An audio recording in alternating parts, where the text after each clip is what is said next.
Baiklah, pada ibadah saat ini kita akan segera mulaikan. Untuk itu mari kita bernyanyi bersama-sama betapa baiknya Engkau Tuhan.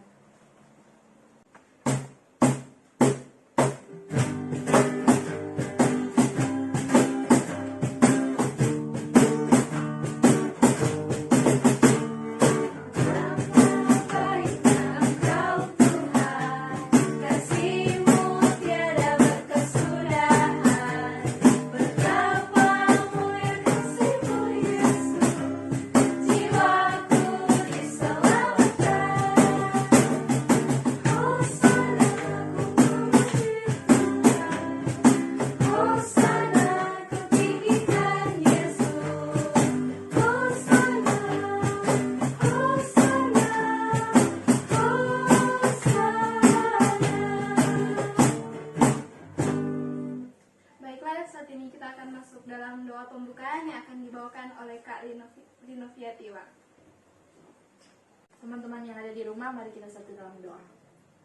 Bapa yang kekal yang berada dalam kerajaan sorga, terima kasih banyak Tuhan Yesus Kristus karena Engkau masih memberikan kami kesempatan untuk memuji dan memuliakan nama-Mu. Bapa, pada saat ini kami akan memulaikan ibadah gabungan pemuda dan remaja Gemen Paulus Kauditan. Kiranya Engkau dapat memimpin itu hingga bisa berakhir dengan segala baik. Terima kasih Tuhan Yesus Kristus, dalam nama Yesus, haleluya, amin. Kita tahu sebagai manusia kita tidak pernah jauh dari kesalahan dan dosa. Untuk saat itu kita akan masuk dalam doa pengakuan dosa yang akan dibawakan oleh Inka Dutulung. Dalam persiapan kita bernyanyi bersama-sama sejauh timur dari barat.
Mari kita dalam satu permintaan doa, kita berdoa.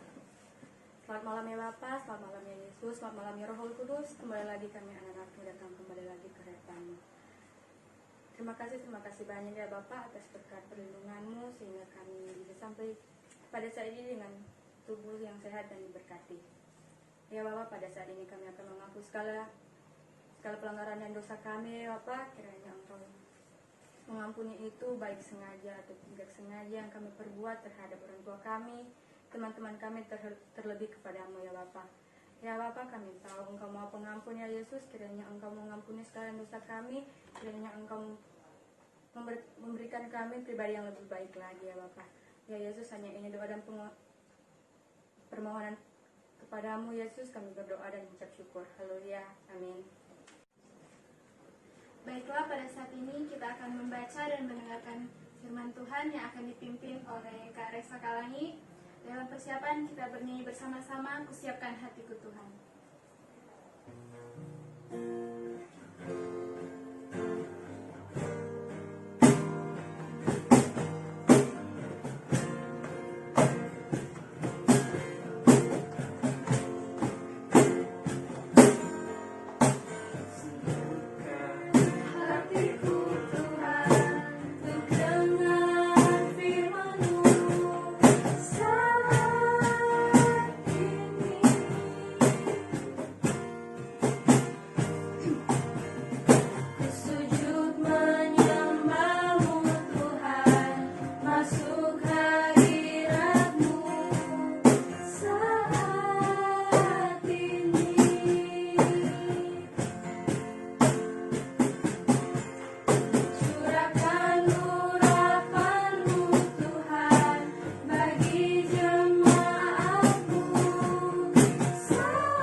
Teman-teman, di saat ini kita akan membaca serta merenungkan firman Tuhan. Namun sebelum itu, mari kita satu dalam doa, kita berdoa. Bapa kami yang ada dalam kerajaan surga, kami sungguh bersyukur atas penyertaan Tuhan, sehingga kami semua masih diberi kesempatan untuk beribadah, meskipun hanya secara online. Namun kami sungguh bersyukur karena keinginan kami tidak pernah terhalangi. Bapa dalam kerajaan surga, di saat ini kami akan membaca serta merenungkan firman Tuhan. Mampukan kami untuk mengerti dan memahami apa yang menjadi maksud dalam firman-Mu di malam hari ini. Bapa dalam kerajaan surga, inilah yang menjadi doa dan permohonan kami. Di dalam nama Tuhan Yesus kami berdoa. Amin. Teman-teman, pembacaan kita di saat ini terambil dalam kitab Keluaran pasal 13 ayat 17 hingga ayatnya yang ke-22.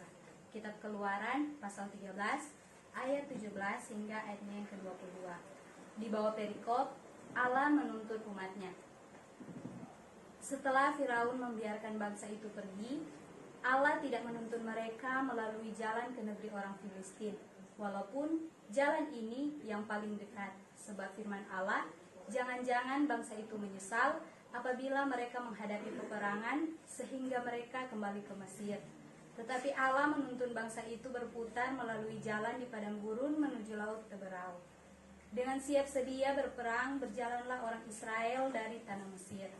Musa membawa tulang-tulang Yusuf, sebab tadinya Yusuf telah menyuruh anak-anak Israel bersumpah dengan sungguh-sungguh, Allah tentu akan mengindahkan kamu, maka kamu harus membawa tulang-tulangku dari sini.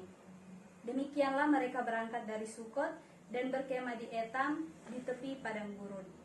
Tuhan berjalan di depan mereka pada siang hari dalam tiang awan untuk menuntun mereka di jalan, dan pada waktu malam dalam tiang api untuk menerangi mereka, sehingga mereka dapat berjalan siang dan malam dengan tidak beralih Tiang awan itu tetap ada pada siang hari dan tiang api pada waktu malam di depan bangsa itu. Ya, teman-teman, shalom. Damai di hati. Damai di hati. Shalom. Pertama-tama puji syukur kita panjatkan kepada Tuhan karena Tuhan begitu baik dalam kehidupan kita. Tuhan masih memberikan kebaikan, berkat-berkatnya dalam kehidupan kita setiap hari, sehingga di saat ini kita masih diberi kesempatan untuk beribadah bersama. Teman-teman, beberapa di antara kita pasti pernah berada di satu titik atau situasi maupun kondisi di mana kita mengalami kekecewaan, kita berputus asa yang membuat kita pasrah dengan keadaan yang kita alami. Sontak membuat kita berpikir, apakah Allah benar-benar menyertai kita? Atau apakah Allah masih mengingat kita? Ingatkah teman-teman dengan kisah bangsa Israel yang keluar dari tanah Mesir untuk menuju ke tanah Kanaan? Ketika mereka diizinkan keluar oleh Firaun dan mereka melakukan perjalanan untuk pergi ke tanah Kanaan, Allah tidak menuntun mereka untuk melewati negeri orang Filistin. Meskipun kalau mau pergi di tanah Kanaan itu, lewat di negeri Filistin itu adalah jalan yang paling terdekat. Mengapa? Karena Allah memiliki alasan di balik semuanya itu. Kalau kita melihat ke map kuno Mesir, kalau hanya mau pergi ke Kanaan, maka Israel dari Gosen bisa terus berjalan ke padang gurun Syur, yang di sebelah perbatasan berikutnya adalah milik orang Filistin. Nah, dari Gosen ke Gaza itu jaraknya 200 km. Dan pada zaman kuno, untuk menempuh perjalanan tersebut dengan berjalan kaki itu hanya membutuhkan waktu sekitar 2 minggu. Tetapi Tuhan menuntut mereka pergi ke tanah Kanaan dalam waktu 40 tahun. Ya, teman-teman ingat, 2 minggu dibandingkan dengan 40 tahun.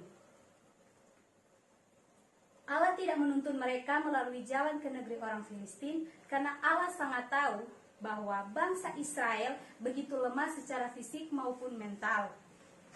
Nah, mereka tidak memiliki kesiapan untuk maju berperang. Bangsa Filistin ini adalah bangsa yang sangat kuat dan suka untuk berperang. Maka dari itu Allah tidak membuat mereka lewat di situ karena Allah tahu mereka tidak akan siap menghadapi kenyataan yang seperti itu. Walaupun bangsa ini keluar dari Mesir dengan membawa segala kekayaan, pakaian yang indah-indah, emas, perak yang menyinari tubuh mereka, namun mereka tidak siap menuju berperang dalam waktu yang sesingkat itu. Senjata yang mereka bawa belum siap untuk memukul lawan. Itulah sebabnya jikalau mereka menghadapi Filistin, mereka akan berputus asa dan pada akhirnya mereka akan kembali kepada Firaun dan meminta perlindungan kepadanya. Sebenarnya Tuhan bisa membuat bangsa Israel mampu untuk mengalahkan mereka, mengalahkan orang Filistin. Namun cara Tuhan dialah cara Tuhan. Karena ada tertulis, jalan Tuhan bukanlah jalan manusia, rancangan Tuhan bukanlah rancangan manusia. Kalau melihat latar belakang sejarah, pasti pada waktu bangsa Israel meninggalkan Mesir yang telah mereka tinggali lebih dari 400 tahun, walaupun telah lepas dari perbudakan, pasti di hati mereka timbul rasa cemas, perasaan tak menentu, keraguan yang dicampuri oleh rasa takut. Mereka tidak tahu apa yang akan mereka hadapi, apa yang akan terjadi mereka tidak tahu. Apa yang akan mereka alami ketika mereka harus melewati padang gurun yang begitu tandus dan ganas, yang taruhannya adalah nyawa mereka sendiri. Di Mesir, walaupun mereka menjadi budak, namun kehidupan mereka penuh dengan kepastian. Ketika mereka bangun di pagi hari, mereka hanya perlu bekerja sampai larut malam. Namun, begitu banyak makanan yang disediakan oleh Firaun, berlimpah makanan, ada minuman, roti, daging yang akan mereka konsumsi agar supaya bangsa Israel ini tetap kuat untuk menjadi budak. Nah, tetapi bangsa Israel ini tidak berpikir untuk kembali ke Mesir. Mengapa? Karena Tuhan memberikan janji penyertaan di dalam 2 hal. Yang pertama adalah melalui tulang-tulang Yusuf. Pasti kalau orang baca, orang berpikir, apa nih maksud ada tulang-tulang Yusuf? Kiapa mesti bawa dan tu Yusuf ke tulang-tulang ke sana? Kenapa Yusuf menyuruh anak-anak Israel untuk membawa tulang-tulangnya? karena mereka mempercayai janji Allah yang pasti akan ditepati, yaitu Allah berjanji untuk memberikan tanah Kanaan kepada keturunan Abraham. Dalam kehidupan Yusuf sendiri, Yusuf adalah pribadi yang sangat-sangat mencintai Tuhannya. Sejak dia ditipu dan dia dibuang ke Mesir menjadi budak, akan tetapi pada akhirnya dia menjadi penguasa di Mesir. Bukankah secara manusiawi Yusuf akan mengatakan bahwa Mesir adalah surga baginya? Apa yang ia inginkan ia dapatkan, kekayaan, kehormatan, kebebasan, semua yang diinginkan dunia telah ia dapatkan. Tetapi Yusuf adalah Yusuf, man of God. Apapun yang ia dapatkan, kekayaan, kemasyhuran, tidak membuat imannya goyah. Jadi janji penyertaan Tuhan untuk membawa mereka ke tanah yang berlimpah susu dan madu diteguhkan melalui peti mati yang berisi tulang-tulang Yusuf. Pada saat umat Israel berputus asa, Musa akan mengingatkan mereka, lihatlah peti yang berisi tulang-tulang Yusuf. Seseorang yang begitu besar kepercayaannya akan janji Allah. Pada saat mereka lupa akan janji Allah, maka lihatlah peti mati Yusuf.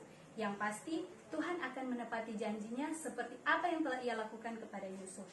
Nah, yang kedua, janji penyertaan Tuhan melalui tiang awan dan tiang api. Betapa baiknya Tuhan kita, Dia tidak pernah melupakan, bahkan membiarkan umatnya. Dia mengetahui segala pergumulan, segala apa yang kita rasakan dalam hati kita, mengetahui ketakutan, kesulitan umatnya, sehingga Tuhan berjalan di depan mereka pada siang hari dalam tiang awan untuk menuntun perjalanan mereka, dan pada waktu malam dalam tiang api untuk menerangi mereka, sehingga mereka dapat berjalan pada siang dan malam hari. Nah, teman-teman, ada beberapa poin yang dapat kita tarik dalam pembacaan kita di saat ini. Mungkin dalam kehidupan kita pernah atau bahkan kita sering berada di satu titik yang membuat kita kecewa, kita marah, kita bingung harus berbuat apa. Kita kehilangan harapan, sampai-sampai kita sering berpikir bahwa Tuhan benar-benar sudah tidak mengingat kita. Mungkin kita mengalami kegagalan dalam dunia pendidikan, pekerjaan, dan lain sebagainya. Ingatlah bahwa sebagaimana Ia menyertai bangsa Israel keluar dari tanah Mesir dan menuju perjalanan ke tanah Kanaan, begitupun Dia pasti akan menyertai kita dalam kehidupan kita. Apapun pergumulan yang kita alami, Dia pasti akan memampukan kita. Jika kita merasakan putus asa, kita bisa mengingat kembali bahwa kita telah melewati begitu banyak masalah hidup, tetapi sampai saat ini kita masih dimampukan Tuhan untuk berdiri melakukan segala aktivitas kita sampai saat ini. Bukankah itu salah satu bukti bahwa Tuhan benar-benar dan terus menyertai kehidupan kita? Nah, teman-teman, di saat ini pun dunia, negara kita, bahkan sudah sampai di daerah kita mengalami pergumulan yang sangat besar, pergumulan yang sama, yaitu dengan adanya pandemi COVID-19 ini. Hidup dalam ketakutan, di mana di setiap hari kita hidup dalam ketakutan, kecemasan, kita takut untuk keluar beraktivitas seperti biasanya. Karena memang semua manusia ingin hidup sehat, yang ada yang mau suka sakit. Jika kita melihat di berita atau bahkan di media sosial, setiap hari begitu banyak pasien positif bertambah. Namun ada juga yang sembuh, puji Tuhan. Tetapi jika kita melihat, banyak juga pasien positif yang terus bertambah di setiap harinya. Sampai kita berpikir, entah kapan ini akan berakhir, entah kapan ini semua akan kembali normal. Teman-teman, meskipun demikian, kita harus terus percaya bahwa Tuhan tidak akan pernah meninggalkan kita menghadapi apa yang ada di depan kita. Tuhan mengizinkan kita menghadapi sebuah masalah, rintangan, tantangan, itu karena Tuhan tahu bahwa kita mampu untuk melewatinya jika kita bersama-sama dengan Tuhan. Nah, teman-teman ingat bahwa perjalanan bangsa Israel dari Mesir pergi ke tanah Kanaan yang seharusnya boleh ditempuh hanya dalam 2 minggu, tetapi Tuhan membuat mereka menempuh perjalanan tersebut 40 tahun. Bayangkan DP jarak itu sangat jauh, 2 minggu dengan 40 tahun. Namun bangsa Israel tidak berpikir untuk kembali ke Mesir meminta perlindungan kepada Firaun. Nah teman-teman, coba kita pikir, kalau mau berjalan sebegitu jauh, apakah orang suka? Sedangkan contoh misalnya, orang mau pi evang di gereja, orang perumah di Kauditan 2. Pasti salah satu orang pe alasannya mau pi evang karena ada orang antar, jauh, lelah mau berjalan, hal-hal demikian. Tetapi syukurlah, puji Tuhan, di pemuda eklesia, orang pepena setiap hari evang, dia selalu bersuara di grup, siapa yang mau jemput, bersuara. Nah, jadi kalau mau bilang alasan yang begitu soalnya nak masuk akal, karena orang pepena sendiri menawarkan diri untuk menjemput. Nah teman-teman, biarlah apapun yang menjadi tantangan-rintangan dalam kehidupan kita, kita tetap terus berpegang kepada perintah, janji dan perintah Tuhan. Dia pasti akan menggenapi segala janji-janjinya. Jika dengan tiang awan dan tiang api Tuhan menuntun bangsa Israel untuk pergi ke tanah Kanaan, maka firman Tuhanlah yang akan menjadi penuntun kita dalam menghadapi perjalanan kehidupan kita setiap hari. Nah, demikianlah firman Tuhan. Semoga Tuhan dan Tuhan pasti akan memampukan kita untuk melakukan hal yang baik yang berkenan di hadapannya. Amin. Baiklah, pada saat ini kita akan masuk dalam doa syafaat yang akan dibawakan oleh Kak Angela Wagyu. Dalam persiapan kita bernyanyi bersama-sama, mampirlah dengan doa.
Teman-teman sekalian, mari kita masuk dalam doa umum. Kita berdoa.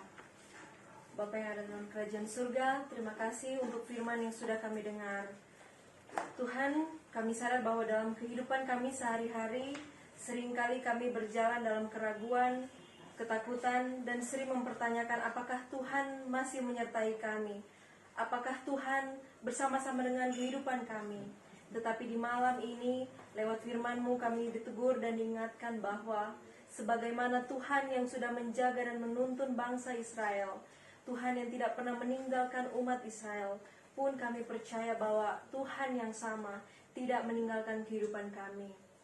Tuhan, Engkau tahu persis apa yang sedang bumi ini hadapi. Negara tercinta, bahkan sampai di daerah kami, desa kami.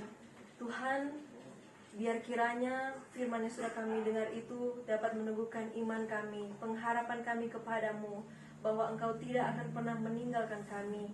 Sekalipun kami harus menghadapi pandemi COVID-19 ini, namun sebagai pemuda dan remaja yang beriman dan percaya kepadamu, kami tidak akan pernah meragukan bahwa Tuhan selalu menyertai kami.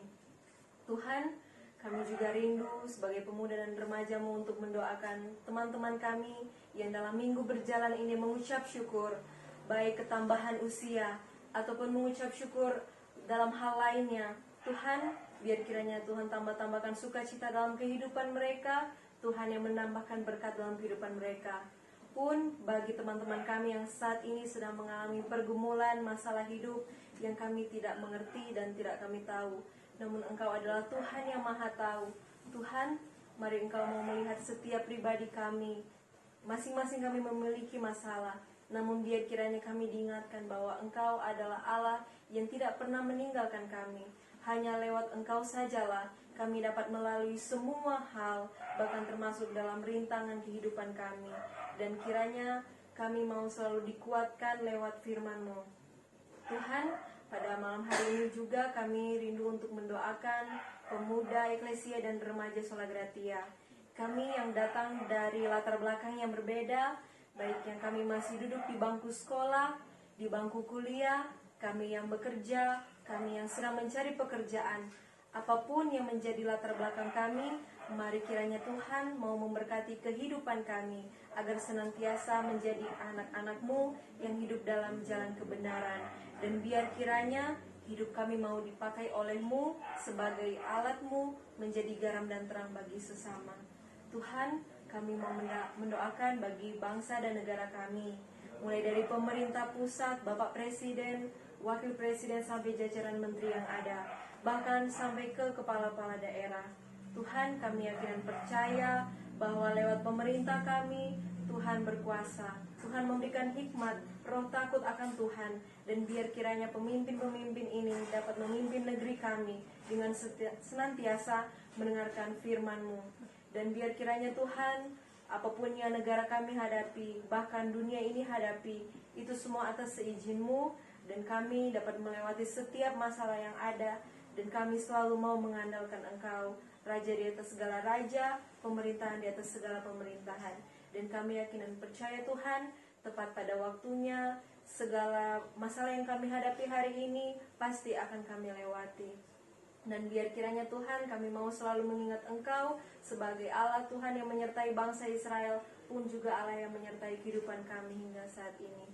Tuhan, biar kiranya ibadah online kami tidak hanya memberkati kami, para petugas ibadah yang ada, tetapi juga memberkati setiap pribadi yang mendengarkan firman ini. Dan biar kiranya dalam kesempatan yang akan datang, kami masih bisa beribadah, pun kami rindu kami bisa beribadah kembali seperti biasa, bertemu dengan saudara seiman kami, tanpa perlu dibatasi waktu dan tempat.